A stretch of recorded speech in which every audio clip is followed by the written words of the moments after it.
Sa gitna ng nakakapasong sikat ng araw, si Clara, isang babaeng mukhang propesyonal na pauwi mula sa trabaho, ay biglang pinatigil sa isang tila di opisyal na checkpoint. Pinamumunuan ng isang pulis na may malalamig na mga mata, siya ay inakusahan ng isang paglabag na hindi niya kailanman ginawa. Nang tumanggi siyang magbayad ng areglo, ang panggigipit ay nauwi sa karahasan. Ang kanyang braso ay marahas na hinawakan, ang katawan ay itinulak, at sa huli, siya ay binuhusan ng maruming tubig bilang sukdulang paghamak. Ang mga halakhak ng kasiyahan ay umalinggaw sa paligid niya. Inakala nilang susuko na siya, ngunit nagkamali sila. Sa isang iglap, mula sa likod ng basang damit at alikabok sa kanyang mukha, si Clara ay tumayong kalmado, malamig at nakamamatay. At isa-isa, ang mga unipormadong lalaki na nag-akalang siya ay isang madaling biktima, ay naging mga biktima ng isang bagay na hindi nila inaasahan. Sino nga ba siya talaga? At bakit ang isang ordinaryong babae ay kayang magpatumba ng mga armadong opisyal na tila walang kahirap-hirap? Tanghali tapat at ang sikat ng araw ay walang awang bumabayo sa mga lansangan ng kamay nilaan na hindi kailanman natutulog. Ang daloy ng trapiko ay parang isang mabagal na ilog ng bakal at usok, isang magulong simponya ng mga busina, ugong ng makina, at sigawan na tatak na ng lungsod. Sa gitna ng init na nagpapainit sa aspalto, isang babaeng nagngangalang Clara ang marahang nagmamaneho ng kanyang simpleng sedan sa kahabaan ng Quezon Avenue, pauwi na matapos ang isang mahabang araw sa opisina. Siya'y mukhang payapa. Ang kanyang simpleng mukha ay nagpapakita ng isang uri ng katahimikan at dignidad. Ang kanyang mga mata, bagamat pagod, ay matalas ngunit malumanay. Ang kanyang buhok na maayos na nakalugay ay hinahayaang ihipan ng hangin mula sa bahagyang bukas na bintana. Kahit napagod, ang kanyang postura ay nananatiling tuwid, isang salamin ng panloob na katatagan na hindi madaling matinag. Para sa karamihan, siya ay isa lamang ordinaryong empleyado, isa sa milyon-milyong nakikipagsapalaran sa syudad araw-araw. Ngunit sa likod ng kanyang simpleng panlabas na anyo ay nakatago ang isang pagkatao na malayo sa pagiging ordinaryo. Isang lihim na malapit ng mabunyag sa isang pangyayaring gayanig sa pundasyon ng kapangyarihan sa lungsod na ito. Habang papalapit siya sa isang masikip na distrito ng mga opisina, ang takbo ng sasakyan ni Clara ay biglang naputol. Isang police patrol car ang nakaharang sa gitna ng kalsada, walang anumang babala o traffic cone. Mula sa likod ng manibela, kumunot ang kanyang noo. Pinagmasdan niya ang isang grupo ng mga lalaking nakauniporme ng pulis na mabilis na lumalapit. Ngunit walang anumang opisyal na karatula para sa isang checkpoint. Isa sa kanila, isang lalaking matipuno ang katawan na may namiplate na Bautista, ang nangunguna. Itinaas niya ang kanyang kamay, isang kilos ng pag-uutos na huminto. Huminga ng malalim si Clara, dahan-dahang pinatay ang makina ng kanyang sasakyan.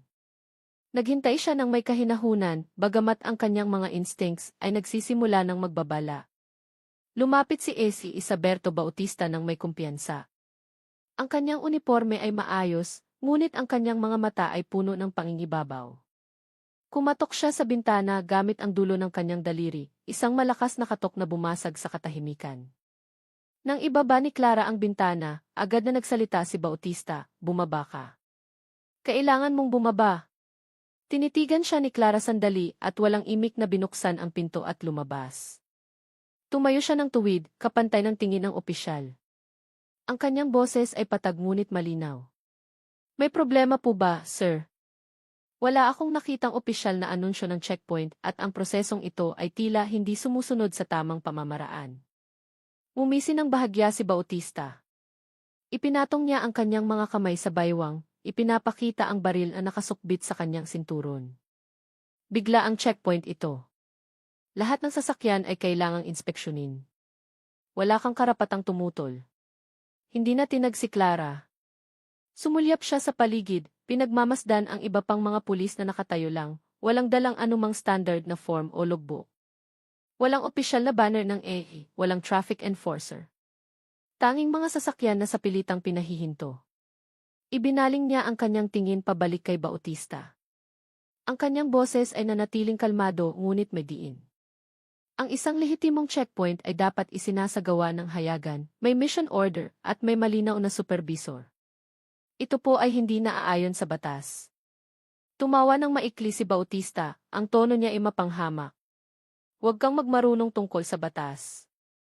Sumunod ka na lang para hindi na tayo magkaproblema. Ang hangin ay marahang umihip, dala ang alikabok ng kalsada na dumampi sa sapatos ni Clara. Nanatili siyang nakatayo, hindi gumagalaw kahit na ang presyon mula sa paligid ay nagsisimula ng tumindi.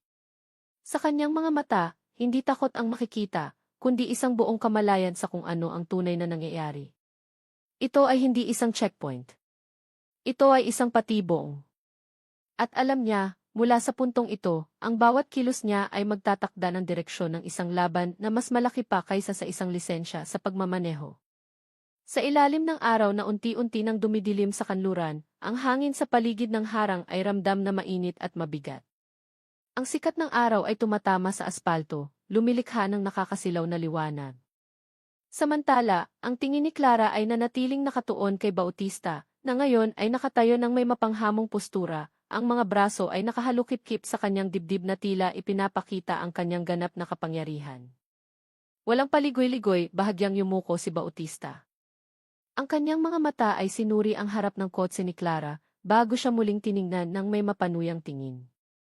Ang plaka mo ay hindi sumusunod sa standard ng DTI, sabi niya ng may diin, ang kanyang boses ay puno ng peking kumpiyansa. Ito ay isang malubhang paglabag. Maaari kang patawan ng multa o pansamantalang i-impound ang sasakyan mo. Hindi agad sumagot si Clara. Tiningnan niya ang plaka ng kanyang sasakyan at pagkatapos ay bumalik ang tingin sa mukha ni Bautista. Bahagya siyang nagtaas ng kilay. Ang plaka ay malinaw na orihinal, maayos na nakakabit at walang anumang modifikasyon. Alam niyang ito ay isang palusot lamang, isang klasikong taktika para pilitin ang mga motorista na magbigay ng tikotong. Sa isang boses na nananatiling kalmado, ngunit may diin, sinabi niya, ang plaka ng sasakyan ko ay buo, hindi binago at opisyal na nakarehistro. Pakiusap, suriin ninyo ang aking mga dokumento kung kinakailangan. Binuksan niya ang kanyang maliit na bag sa balikat, handa nang kunin ang isisihi ng sasakyan. Ngunit, itinaas ni Bautista ang kanyang kamay, pinigilan siya ng may marahas na kilos. Hindi na kailangan. Kitang-kita ko na. Kahit kaunting pagbabago lang sa hugis, sapat na iyan para mahuli ka.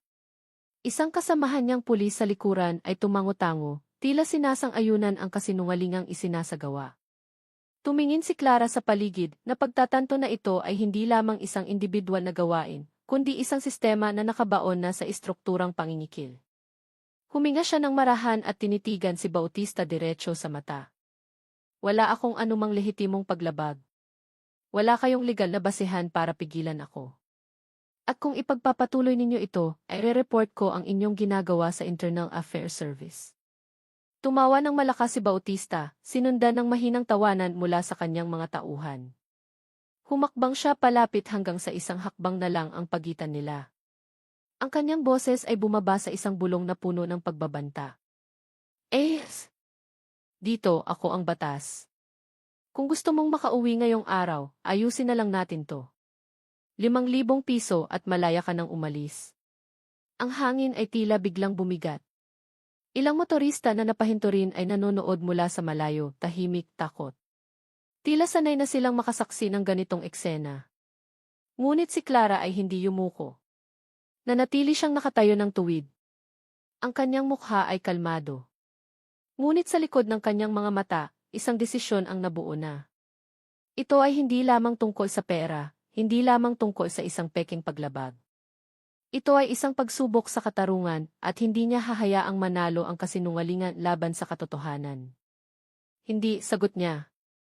Ang kanyang boses ay malakas, malinaw, tila humihiwa sa katahimikan ng mainit na hapon. Hindi ako magbabayad kahit isang sentimo para sa isang paglabag na hindi ko ginawa. Ang matigas at malakas na mga salita ni Clara ay tila isang malakas na sampal sa hangin, umalingaw sa gitna ng nabasag na katahimikan. Si Bautista ay natigilan sandali. Ang kanyang mga mata, na dati puno ng kayabangan, ay nagdilim, puno ng galit na nagsisimulang kumulo.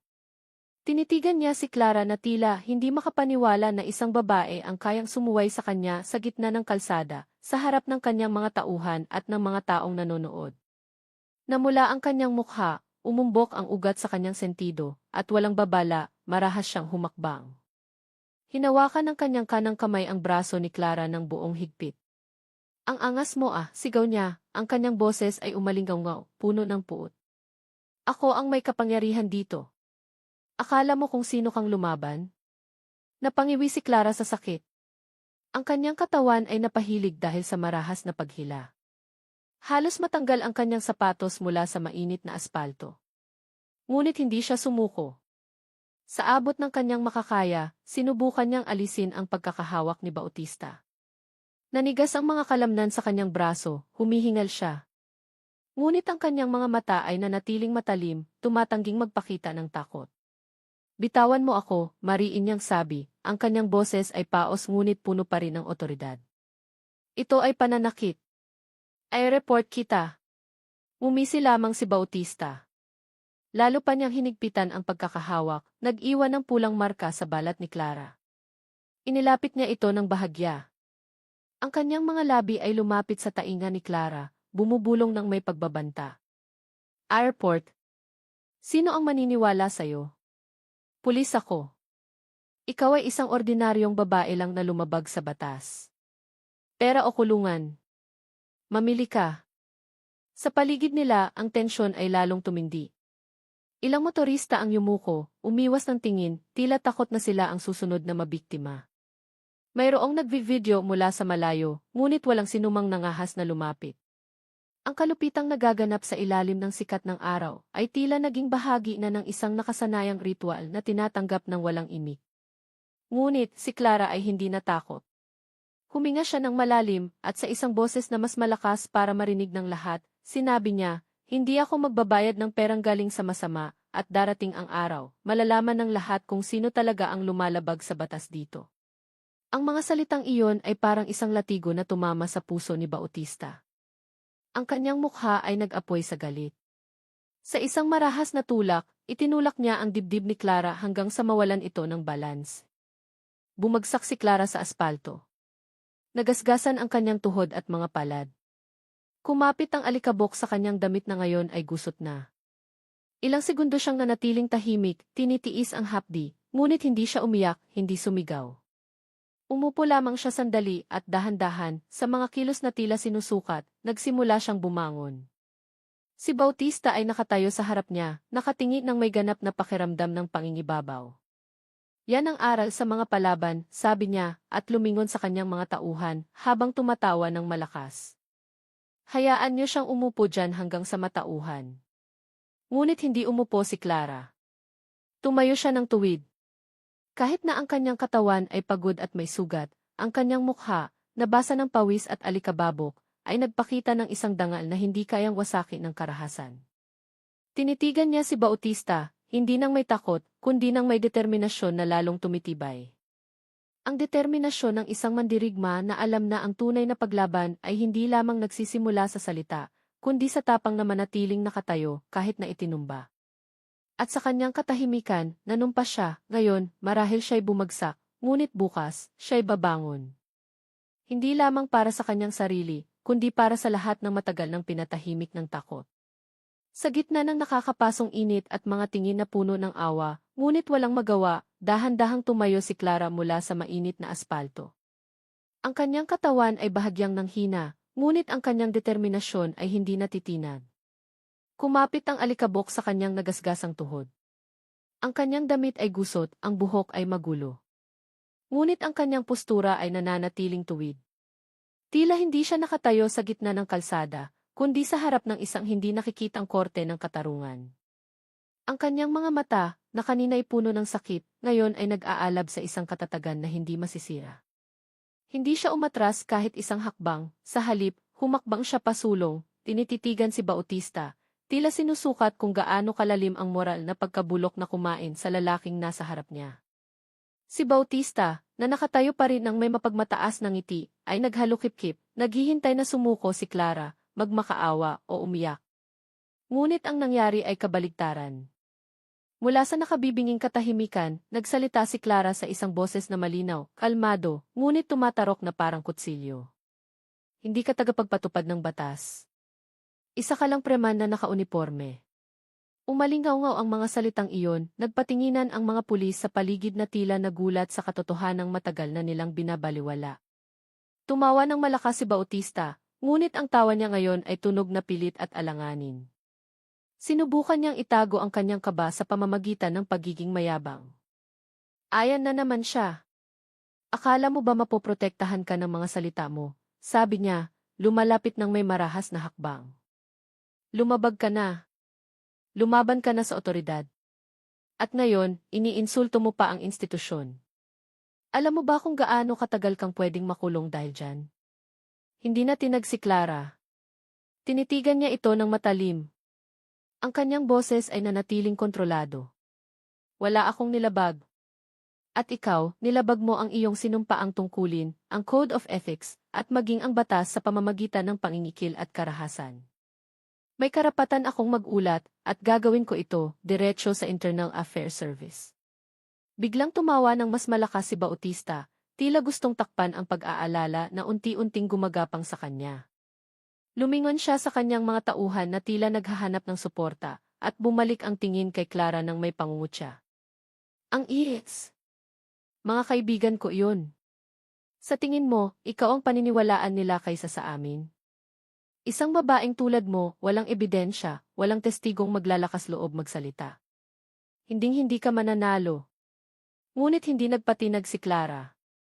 Inilabas niya ang kanyang cellphone mula sa bulsa, dahan-dahang binuksan, at ipinakita ang screen na nagpapakita ng isang video recording na tumatakbo na mula pa sa simula ng sapilitang paghinto. Itinaas niya ito ng bahagya. Sapat na para makita mo. Ang recording na ito ay otomatikong na-upload na sa isang secure server. Kung hindi ako makakabalik sa loob ng 2 oras, lahat ng nangyari ngayon, kasama na ang mga banta, pangingikil, at pisikal na pananakit, ay direktang ipapadala sa pambansang media. Biglang nagbago ang mukha ni Bautista. Nawala ang kanyang tawa, napalitan ng pawis na nagsimulang mamasa sa kanyang sentido. Tinitigan niya ang cellphone na tila ito ay isang baril. Ilan sa kanyang mga tauhan ay umatras, nagbubulungan, nararamdaman na sila inasilo sa isang bagay na mas malaki pa sa isang peking checkpoint. Kasinungalingan yan, sigaw ni Bautista, bagamat ang kanyang boses ay nagsisimula ng manginig. Hindi mo yan kayang gawin. Tiningnan siya ni Clara, ngayon ay may bahagyang ngiti. Hindi dahil sa tagumpay, kundi dahil sa katiyakan. Subukan mo lang akong pigilan. Saktan mo ulit ako. Tingnan natin kung anong mangyayari. Umihip ang hangin, dala ang alikabok at isang nakakabinging katahimikan. Walang gumagalaw, walang nangahas. Sa gitna ng kalsadang dati puno ng ingay ng busina at gulo ng lungsod, ngayon ay mayroon na lamang tensyon na halos mahahawakan. At sa katahimikang iyon, ang balanse ng kapangyarihan ay nagbago. Hindi dahil sa baril o uniforme, kundi dahil sa tapang, katotohanan, at isang determinasyon na hindi mapapatahimik. Nanatiling nakatayo si Clara, hindi natitinag, hindi na bilang isang biktima, kundi bilang isang buhay na saksi ng katarungang nagsisimulang bumangon mula sa alikabok. Subalit, si Bautista, na sanay ng manalo sa pamamagitan ng karahasan, ay ayaw tumanggap ng pagkatalo. Sa kanyang isip, tumanggi siyang matakot sa isang babae, lalo na sa harap ng kanyang mga tauhan. Ang hiya at galit ay nagsama, binulag ang kanyang matinong pag-iisip. Humakbang siya pasulong, mas mabilis ngayon, at tinabig ang cellphone ni Clara gamit ang likod ng kanyang kamay. Nalaglag ito mula sa pagkakahawak, tumama sa aspalto na may malakas na tunog. Wala nang peking recording, walang testigong sinungaling. Lahat yan kayang ayusin, sigaw niya, ang boses ay umalingaw-ngaw, puno ng puot. Akala mo magaling ka? Ikukulong kita sa presinto ng 2 araw hanggang sa sumuko ka at bawiin lahat ng akusasyon mo. Hindi emosyonal na nag-react si Clara. Tiningnan lamang niya ang kanyang cellphone na nakahandusay at pagkatapos ay bumalik ang tingin sa mukha ni Bautista, mas malamig pa sa bakal. Alam niyang hindi iyon ang nag-iisang kopya. Alam niyang natanggap na ng secure server ang data. Ngunit alam din niya na sa sandaling iyon, si Bautista ay hindi nag-iisip. Siya ay galit, at ang galit ay laging nagbubukas ng daan para sa pagkakamali. Bago pa makasagot si Clara, itinaas ni Bautista ang kanyang kamay, nagbigay ng senyas sa isa sa kanyang mga tauhan. Dalhin niyo yan sa istasyon para sa administrative violation at contempt of persons in authority. Ngunit bago pa makalapit ang 2 pulis, itinaas ni Clara ang kanyang boses, malinaw at malakas. Huling babala ko na ito. Ang ginagawa ninyo ay iligal. Wala kayong basehan sa batas, at kapag hinawakan niyo ulit ako, lalaban ako gamit ang aking karapatan bilang isang mamamayan. Tumawa ng malakas si Bautista, at biglang hinablot ang braso ni Clara, sinusubukang kalagkarin ito. Karapatan? Dito, ako ang magpapasya sa karapatan mo. Ngunit si Clara, sa isang sanay na kilos, ay hinila ang kanyang braso, pinilipit ang pulso ni Bautista sa isang mabilis na joint lock technique na nagpangisi sa pulis sa sakit. Binitiwan niya ang pagkakahawak sa isang tiyak na galaw. Hindi tulad ng isang ordinaryong sibilyan, kundi tulad ng isang taong sanay sa pisikal na banta. Huwag mo na akong hahawakan ulit, sabi niya, ang kanyang boses ay mababa ngunit nagbabanta. Natigilan si Bautista, umatras habang minamasahe ang kanyang namamagang pulso. Tinitigan niya si Clara ng may pagdududa, na tila ngayon lang napagtanto na ang babaeng nasa harap niya ay hindi ordinaryo. Ngunit hindi hinayaan ng kanyang ego na manatili ang takot. Magsisisi ka, bulong niya, at tumalikod, lumapit sa isang plastik na timba na mailamang maruming tubig mula sa paglalaba ng uniforme. Ang tubig ay malabo, may halong putik at sabon. Ang malansang amoy nito ay kumalat sa mainit na hangin. Nang may mapang-uyam na ngiti, itinaas ni Bautista ang timba at, walang babala, ibinuhos ito kay Clara. Ang maruming tubig ay tumama sa kanyang katawan mula ulo hanggang paa. Ang kanyang buhok na dating maayos ay basa na at magulo. Ang kanyang damit ay dumikit sa kanyang balat. Ang tubig ay tumulo mula sa kanyang baba, dala ang putik na dumungis sa kanyang mukha. Ilang pulis ang humalakhak, nararamdaman na bumalik na sa kanila ang kontrol. Ngunit si Clara ay hindi sumigaw, hindi umiyak, hindi tumakbo. Nanatili lamang siyang nakatayo. Ang tubig ay tumutulo mula sa kanyang katawan, bumubuo ng maliit na sanaw sa mainit na aspalto. Ang kanyang mga mata ay nanatiling bukas, nakatitig kay Bautista, hindi nang may desperasyon, kundi nang mailamig. Tila sinusukat niya ang distansya sa pagitan ng kahihiyang natanggap niya at ng ganting darating. At sa gitna ng mga halakhak na umaalingaw pa, dahan-dahang pinunasan ni Clara ang kanyang mukha gamit ang likod ng kanyang kamay at nagsalita. Ang kanyang boses ay mababa, malinaw at nakamamatay. Nagawa mo na ang pinakamalaking pagkakamali sa buhay mo. Ang kanyang mga salita ay nagpatigil sa tawanan. Umihip ang hangin, dala ang isang katahimikang mas malalim pa kaysa dati. Sa likod ng lamig na iyon, isang bagay na malaki ang gumagalaw. Hindi lamang paghihiganti, kundi isang misyon na matagal nang naghihintay sa sandaling ito. Ang maruming tubig ay patuloy na tumutulo mula sa dulo ng buhok ni Clara, bumubuo ng maliliit na agos sa kanyang mga balikat, braso, at likod, bago pumatak sa mainit na aspalto. Ang malansang amoy ng sabon na maihalong putik ay kumapit sa kanyang balat at damit. Gayunpaman, hindi siya gumalaw, hindi nagpunas, hindi nanginig, hindi yumuko. Nanatili siyang nakatayo na parang isang estatwa na hindi natitinag ng ulan o bagyo. Ang kanyang mukha, na dating malinis at kalmado, ngayon ay nadumisan ng dumi.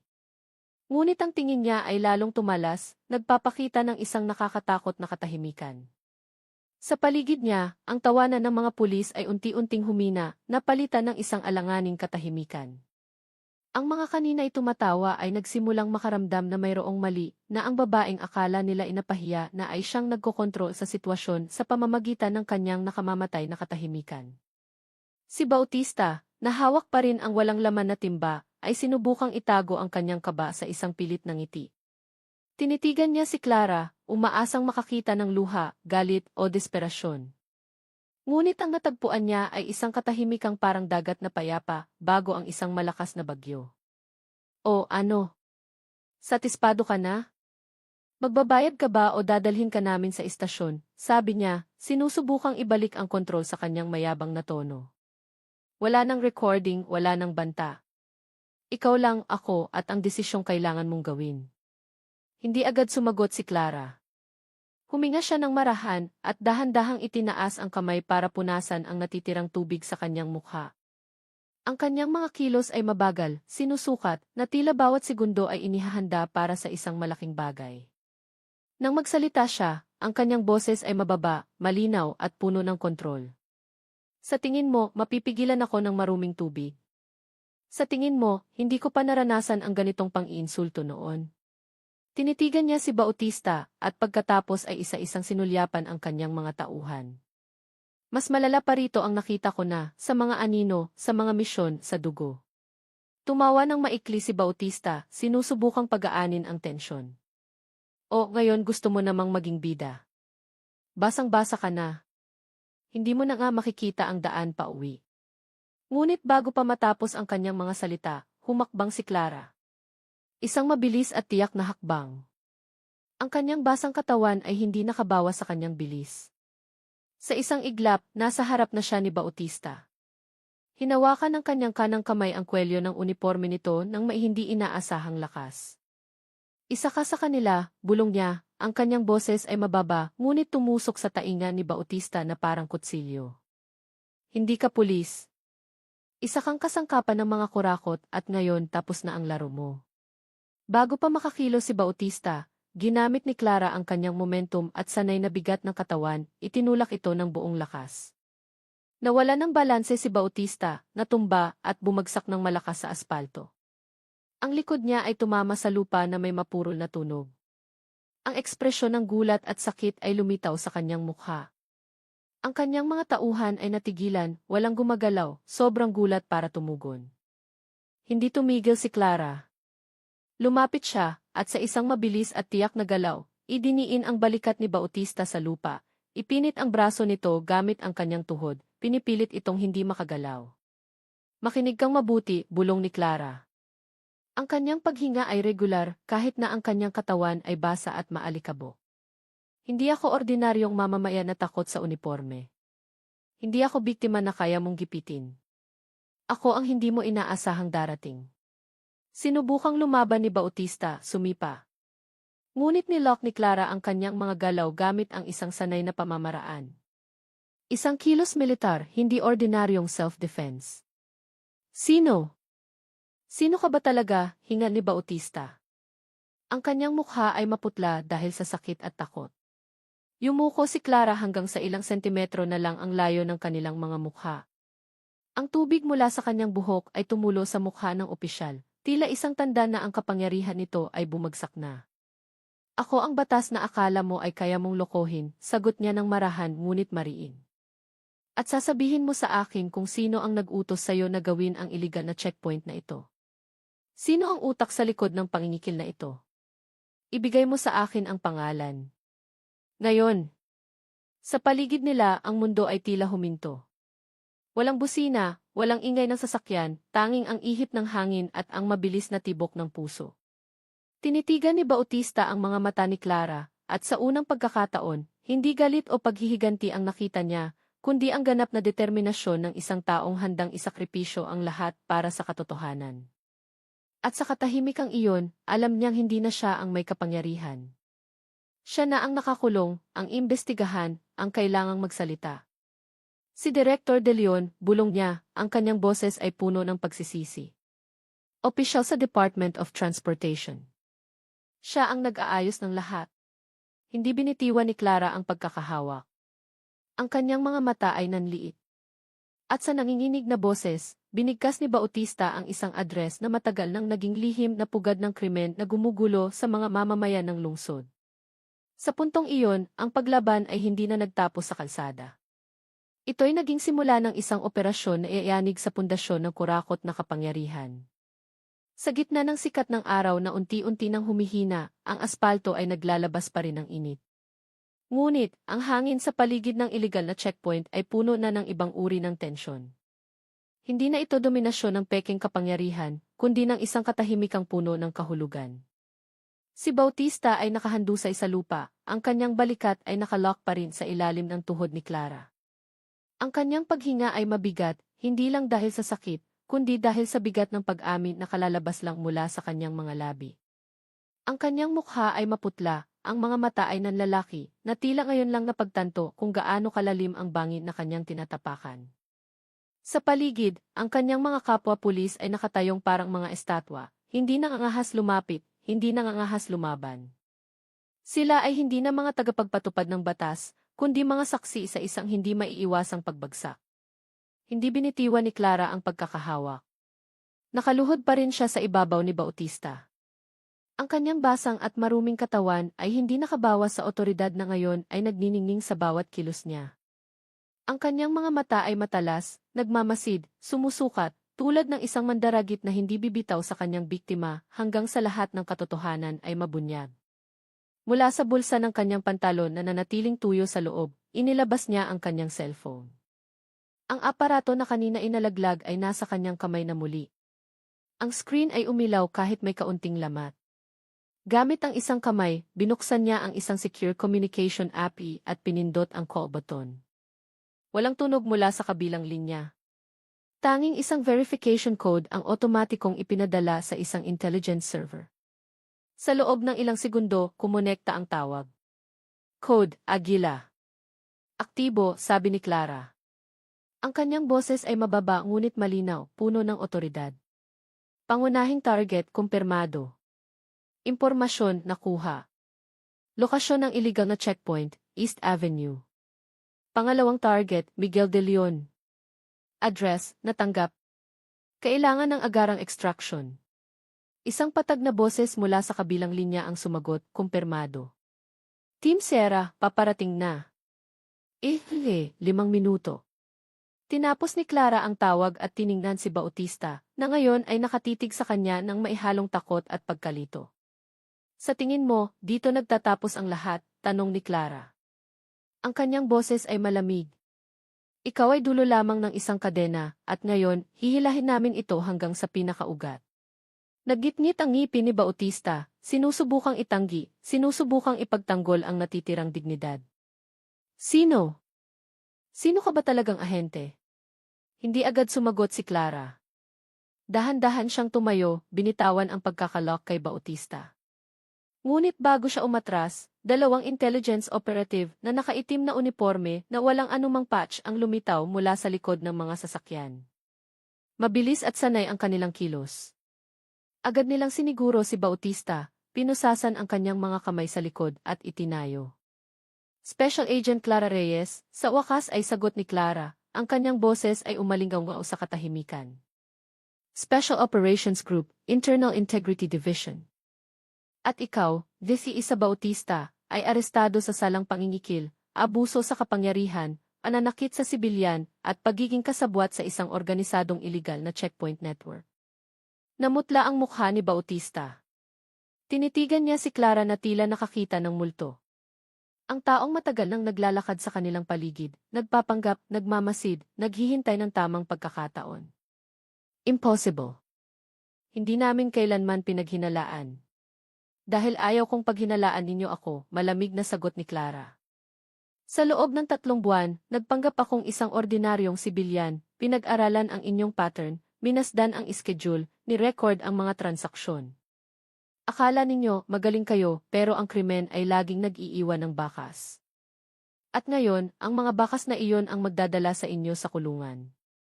Samantala, 4 pang operatiba mula sa Team Sierra ang dumating, isa-isang sinisiguro ang iba pang mga pulis. Walang paglaban. Alam nilang hindi ito isang ordinaryong operasyon. Isang itim na van na walang marka ang marahang pumarada. Bumukas ang pinto sa likod. Si Bautista at ang kanyang mga tauhan ay dinala papasok, walang protesta, walang imik. Tumayo si Clara sa gitna ng kalsada. Pinapanood ang itim na van na dahan-dahang umaalis, dala ang mga salarin patungo sa isang lihim na pasilidad para sa masusing investigasyon. Basa pa rin siya, marumi ang damit, may mga galos ang katawan, ngunit sa kanyang mga mata, walang pagod. Tanging isang hindi natitinag na determinasyon. Isang traffic enforcer na nakasaksi mula sa malayo ang lumapit, nanginginig ang boses. Tapos na po ba talaga ang kalbaryo namin? Lumingon si Clara, tiningnan siya sandali at marahang tumango. Hindi, ito ay simula pa lang, sabi niya. Ang kanyang boses ay kalmado ngunit puno ng katiyakan. Ang katarungan ay hindi kusang dumarating. Ipinaglalaban ito. At ngayon, nagsimula pa lang tayo sa unang hakbang. Ang hangin ng hapon ay marahang umihip, dala ang alikabok at ang mga natirang maruming tubig mula sa aspalto. Sa likod ng papalubog na araw, isang nakatagong panahon ng katiwalian ang nagsimulang mabunyag. At sa gitna nito, nakatayo ang isang babaeng basa, sugatan, ngunit hindi magagapi, na nagpatunay na ang tunay na katapangan ay hindi ang kawalan ng takot, kundi ang kakayahang manatiling nakatayo kahit na sinusubukan kang ibagsak ng mundo. Ang itim na van na walang marka ay marahang umalis mula sa lokasyon ng iligal na checkpoint, dala si Bautista at ang kanyang mga kasamahan na ngayon ay tahimik sa isang katahimikang puno ng pagsisisi. Ang alikabok ng kalsada ay umalimbukay sa likuran nito, tila isinasara ang isang kabanata ng isang drama ng kapangyarihan na masyado nang nagtagal. Si Clara ay naiwang mag-isa sa gitna ng kalsadang unti-unti nang humuhupa. Ang kanyang katawan ay basa pa rin ng maruming tubig, ang damit ay punit at marumi. Ngunit ang kanyang postura ay tuwid, parang isang haligi na hindi natitinag ng bagyo. Huminga siya ng malalim, naramdaman ang hapdi sa kanyang tuhod at braso na nagasgas sa aspalto. Ngunit walang reklamong lumabas sa kanyang bibig. Para sa kanya, ang mga sugat na iyon ay hindi tanda ng pagkatalo, kundi mga medalya mula sa isang larangan ng digmaan na hindi nakikita ng ordinaryong mata. Dahan-dahan niyang inilabas ang kanyang cellphone mula sa bulsa, sinuri ang koneksyon sa secure server. Ang data ay kumpletong naipadala. Ang video recording, geolocations, transcript ng pag-amin, hanggang sa address ni De Leon, lahat ay nakatago sa isang military-grade encryption na tanging ang intelligence headquarters lang ang makaka-access. Walang puwang para sa anumang leak, walang lugar para sa manipulasyon. Ang operasyon na plinano sa loob ng maraming buwan sa mga anino ay sa wakas ay pumapasok na sa huling yugto. Sa mga tiyak na hakbang, lumapit si Clara sa kanyang sasakyan na nakaparada sa gilid ng kalsada. Mailamat ang side mirror. Ang bakas ng pagkakahawak ni Bautista ay naroon pa rin sa pinto, ngunit ang makina ay gumagana pa. Pumasok siya, pinaandar ang sasakyan, at tinawagan ang headquarters sa pamamagitan ng isang secure line. Isang patag na boses ang agad na sumagot. Pangunahing target, secured. Pangunahing data, natanggap. Pinapabalik ka sa headquarters para sa debriefing. Agad. Naiintindihan ko, sagot ni Clara. Ang kanyang boses ay kalmado, hindi nagpapakita ng pagod. Paparating na ako. Ibinaba niya ang tawag at tumingin sa salamin. Ang kanyang mukha ay marumi, ang buhok ay magulo. Ngunit ang kanyang mga mata ay nagniningning ng matalas, alerto, puno ng misyon. Sa likod ng kanyang kasalukuyang itsura, hindi na siya si Clara, ang ordinaryong babaeng pauwi mula sa opisina. Siya si Agent Reyes, isang espesyal na opisyal ng intelligence na naatasang pumasok sa network ng katiwalian sa loob ng kapulisan na matagal nang nagpapayaman sa sarili sa kapinsalaan ng kaligtasan ng mga mamamayan. Ang kanyang pagkatao ay lihim. Ang kanyang operasyon ay hindi kailanman opisyal na naitala, at bawat hakbang niya sa nakalipas na 3 buwan ay bahagi ng isang senaryo na dinisenyo ng may mataas na katumpakan. Ang biyahe patungo sa headquarters ay tahimik. Ang lungsod na dati tila dayuhan sa kanya ngayon ay nagpapakita na ng ibang mukha. Hindi dahil sa pisikal na pagbabago, kundi dahil sa bigat ng takot na unti-unting inaalis mula sa mga balikat ng mga mamamayan nito. Bawat traffic light na kanyang dinadaanan, bawat istasyon ng pulis na nakikita, ay hindi na simbolo ng banta, kundi isang paalala na ang isang sirang sistema ay maaaring ayusin kung mayroong isang taong maglalakas loob na lumaban.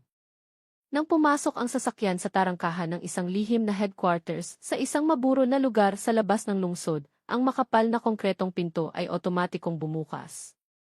Ang base ay hindi nakalista sa anumang opisyal na mapa, hindi nakarehistro sa anumang istruktura ng gobyerno. Iilan lamang ang nakakaalam ng pagkakaroon nito.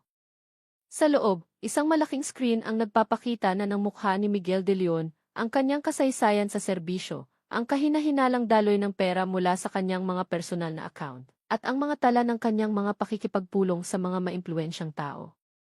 Ang analysis team ay nagtatrabaho na mula pa nang matanggap ang pag-amin ni Bautista, at ngayon, ang komplikadong puzzle ng katiwalian ay nagsisimula ng mabuo. Bumaba si Clara mula sa sasakyan, hinubad ang basang jacket, at pumasok sa pangunahing command room. Doon, ang kanyang komandante ay naghihintay, tinitingnan siya ng maihalong paggalang at pagmamalaki. Binuksan mo ang pinto, ahente, sabi nito ng marahan. Ngayon, papasukin natin at lilinisin ang kanilang pugad. Tumango si Clara, hindi sa salita, kundi sa isang katatagan na hindi na kailangang bigkasin. Dahil alam niya, ang gabing ito ay hindi pa ang katapusan. Ito ang simula ng isang tahimik na operasyon na iayanig sa madilim na kapangyarihan na matagal nang nakaugat. At muli, siya ang magiging aninong hindi nakikita, hanggang sa ang katarungan ay tuluyang manindigan sa lupang dati marupok dahil sa takot. Sa loob ng command room ng Intelligence Headquarters, na naliliwanagan ng malamlam na asul na ilaw mula sa mga monitor, ang kapaligiran ay puno ng matinding konsentrasyon. Ang data ay walang tigil na dumadaloy. Ang analysis team ay nagtatrabaho ng tahimik. Ang kanilang mga daliri ay mabilis na gumagalaw sa mga keyboard, binubuo ang mga koneksyon sa pagitan ng mga iligal na checkpoint, daloy ng pera, at mga pangalan ng opisyal na didirektang sangkot. Sa gitna ng silid, isang mapa ng lungsod ang nakalatag sa pangunahing screen, na may mga pulang tuldok na nagmamarka sa mga lokasyon ng mga peking checkpoint sa nakalipas na 6 na buwan. Lahat ay bumubuo ng isang pattern na estrukturado, planado, at sistematiko. Nakatayo si Clara sa harap ng screen. Ang kanyang katawan ay nalinis na. Ang kanyang mga sugat ay natakpan ng benda, ngunit ang kanyang mukha ay nagpapakita pa rin ng nakatagong pagod. Nakasuot siya ng itim na intelligence uniform na walang anumang patch, isang simbolo ng kanyang tunay na pagkatao na matagal nang nakatago. Ang komandante ng team ay nakatayo sa tabi niya, tinitingnan ang huling pagsusuri ng may nakakunot na noo. Hindi lang kurakot si De Leon, sabi ng komandante. Ang kanyang boses ay mababa ngunit mariin. Siya ang utak ng network ng pangingikil na pumasok sa hanay ng kapulisan.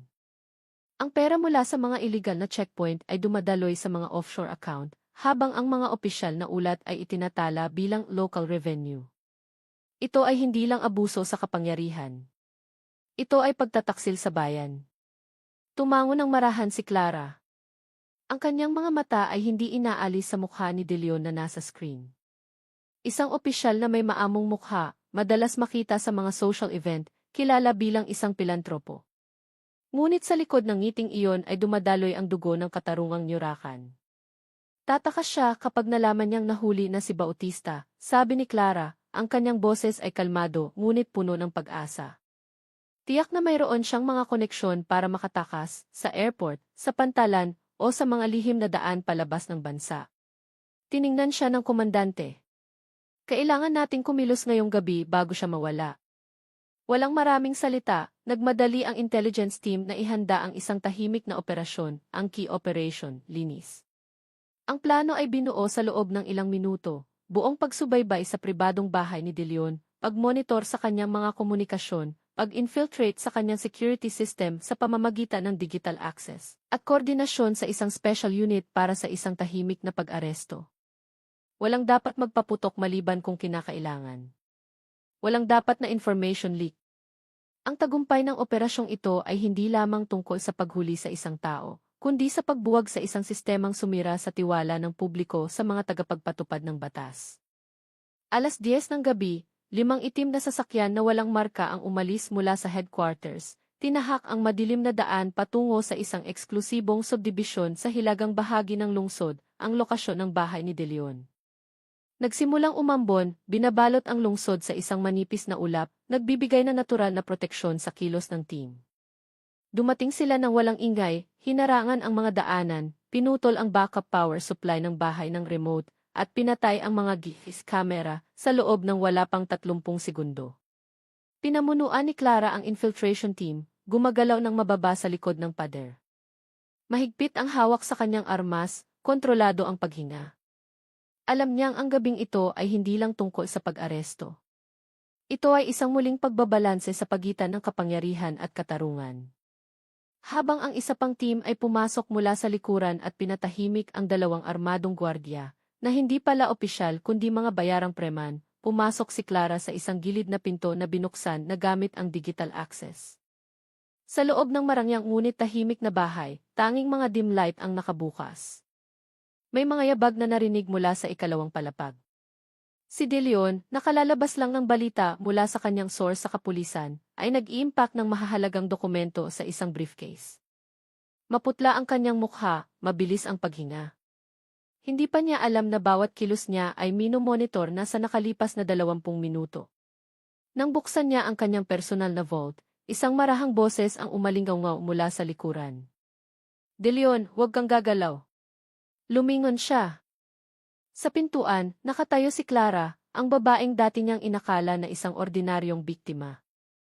Ngayon ay nakatayo ng maihawak na baril, matalim ang tingin, at isang aura ng otoridad na hindi matatawaran. Sino? Sino ka? Bulong niya, nanginginig ang boses. Humakbang si Clara ng dahan-dahan. Ang kanyang boses ay malamig, puno ng kontrol. Ako ang katapusan ng iyong mga kasinungalingan. Bago pa maabot ni De Leon ang baril na nakatago sa drawer, napalibutan na siya ng iba pang miyembro ng team. Pinusasan siya, dinala palabas ng walang anumang paglaban. Sa labas, tumila na ang ulan. Ang madilim na kalangitan ay unti-unting nagbukas, ipinapakita ang isang piraso ng bituin na sumisikat sa silangan. Tapos na ang operasyon. Ang pangunahing target ay nahuli. Ngunit para kay Clara, ang gabing iyon ay hindi ang katapusan ng laban, kundi isang patunay na ang katarungan, kahit na natatakpan ng ulap ng katiwalian, ay sa huli ihahanapin ang sarili nitong daan patungo sa liwanag. Hindi pa tuluyang sumisikat ang araw nang pumasok ang huling itim na sasakyan sa tarangkahan ng Intelligence Headquarters, dala ang pangunahing bilanggo, si Miguel de Leon, ang dating maimpluwensyang opisyal na sa loob ng maraming taon ay nagtago sa likod ng kanyang posisyon, mainit na pakikipagkamay at karismatikong imahe. Ngayon, sa likod ng kanyang gusot na mamahaling damit at nakalugay na kurbata, siya ay isa na lamang lalaking tila tumanda bago ang kanyang panahon. Maputla ang kanyang mukha, malalim ang mga mata, puno ng anino ng pagsisisi at takot. Dinala siya ng walang karahasan, ngunit bawat hakbang niya ay tila mabigat, na parang nararamdaman ang bigat ng lahat ng krimen na matagal niyang itinago sa likod ng mga diplomatikong ngiti at peking pangako. Sa isang espesyal na interrogation room, isang silid na soundproof, may mga dingding na hindi tinatabla ng liwanag, at dobleng digital recording system, umupo si De Leon sa isang metal na upuan. Ang kanyang mga kamay ay nakaposa sa ibabaw ng bakal na mesa. Sa harap niya, nakaupo si Clara, nakasuot na ngayon ng opisyal na intelligence uniform na may nakatagong badge. Kalmado ang kanyang mukha, hindi nagpapakita ng tagumpay, kundi ng isang dignidad na isinilang mula sa sakripisyo at disiplina. Sa tabi niya, ang komandante ng team ay nakaupo bilang tagamasid, habang isang maliit na screen sa sulok ang nagpapakita ng mukha ni Bautista mula sa isolation cell, na sumasailalim din sa isang paralel na interogasyon. Isinara ang pinto ng silid. Tanging ang tunog ng mga segundo ng orasan sa dingding ang maririnig. Binuksan ni Clara ang isang makapal na folder na puno ng ebidensya, mga kahina-hinalang bank transfer, mga recording ng iligal na checkpoint, listahan ng mga pulis na tumatanggap ng buwanang insentibo, hanggang sa mga peking dokumento na ginamit para ilipat ang mga ari-arian sa ibang bansa. Inilagay niya ang mga ito isa-isa sa harap ni De Leon, walang imik, hinahayaan ang katotohanan na magsalita para sa sarili nito. Sa wakas, nagsalita siya. Ang kanyang boses ay mababa, malinaw, hindi nanunumbat, naglalahad lamang ng mga katotohanan. Hindi ka lang kurakot. Bumuo ka ng isang sistema na nag-institusyonalisa sa takot. Ginawa mong mga mangingikil ang mga tagapagpatupad ng batas. Ginawa mong matakot ang mga mamamayan sa unipormeng dapat sana inagpoprotekta sa kanila. Yumuko si De Leon. Ang kanyang mga daliri ay hindi mapakali sa ibabaw ng mesa. Hindi siya tumutol, hindi nagdepensa, huminga lamang ng malalim at bumulong, sumusunod lang ako sa agos. Kung tumanggi ako, papalitan ako, at ang papalit sa akin ay mas malala pa. Tinitigan siya ni Clara, hindi nang may galit, kundi nang maihabag. Bawat tiwaling opisyal ay may ganyang dahilan. Ngunit ang katotohanan ay walang pakialam sa mga dahilan. Ang tinitingnan nito ay ang gawa, at ang iyong mga gawa ay sumira sa tiwala ng publiko ng mas malalim pa kaysa sa nawalang pera. Marahang bumukas ang pinto. Isang operatiba ang pumasok, iniabot ang pinakabagong ulat. Tapos na ang pagsusuri kay Bautista. Inamin na niya ang lahat, ang halaga ng perang nakolekta, ang schedule ng mga illegal na checkpoint, at maging ang pangalan ng iba pang opisyal na kasangkot sa network. Binasa ng komandante ang ulat at tiningnan si Clara. Mas malaki ito kaysa sa inaakala natin. Hindi lang ito isang tao. Isa itong network. Tumango ng marahan si Clara, ang kanyang mga mata ay hindi inaalis kay De Leon. Kung gayon, ibubunyag natin ang lahat hanggang sa pinakaugat. Walang palakpakan, walang kagalakan. Tanging isang determinasyon na patuloy na dumadaloy na parang isang ilog sa ilalim ng lupa na hindi kailanman tumitigil sa pag-ukit sa bato. Sa labas ng silid, nagsisimula ng mag-umaga. Ang lungsod na kahapon ay nababalot pa ng takot, ngayon ay unti-unting nililinis mula sa lason na matagal nang sumisira dito. At sa loob ng interrogation room na iyon, 2 tao ang magkaharap. Ang isa'y bumabagsak sa bigat ng kasalanan, ang isa ay naninindigan sa bigat ng katarungan. Ito ay hindi pa ang katapusan. Ito ay isang paglilitis na walang hiyawan ng manonood, walang ilaw ng kamera, walang pagkilala ng publiko. Tanging ang katotohanang sinusubok at ang konsensyang pinipilit na magsalita.